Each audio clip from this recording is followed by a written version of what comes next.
The Universal Declaration of Human Rights, it's the beginning of the modern human rights movement. It was proclaimed by the United Nations General Assembly on December 10, 1948, and it established a common standard for all peoples and all nations.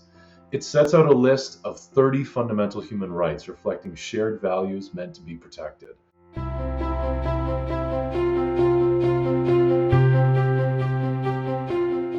The UDHR, it established a universal and international standard for human rights, and the modern rights regime, it's continued to dramatically expand since 1948. But all human rights discourse, it flows directly back to the UDHR.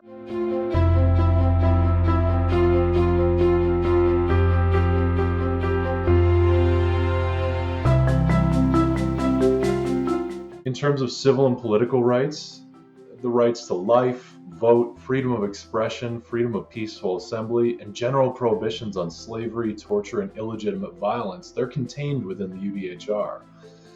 But it doesn't stop there. There are also economic, social, and cultural rights. These include the right to work, rest, education, an adequate standard of living, meaning housing, food, water, as well as cultural practices. They're also in the UDHR.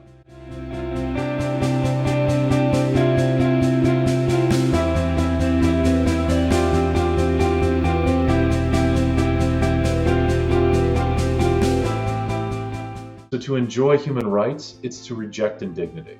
So what is human dignity? It's a minimally good life. And a minimally good life, it consists of 5 foundational principles: personal security, material subsistence, elemental equality, personal freedom, and recognition as a member of the human community. All human rights intersect with those 5 pillars.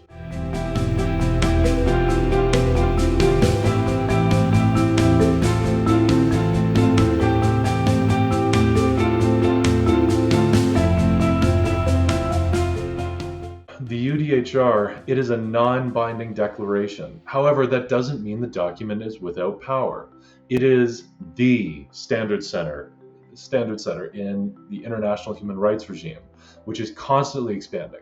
The UDHR, it was drafted by a diverse team of international specialists. They tackled complex subjects like which rights should all humans have, how can rights be justified, and what can be learned from human history about the need to protect individuals.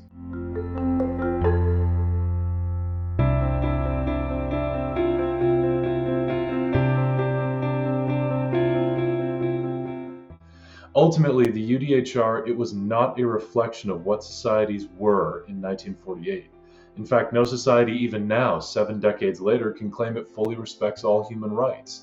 In this way, the UDHR, it should not be understood as a reflection of what we were in 1948 and are in 2022, but a projection of what we could become as a human community in the future. In that sense, the UDHR, it is an aspirational, emancipatory document.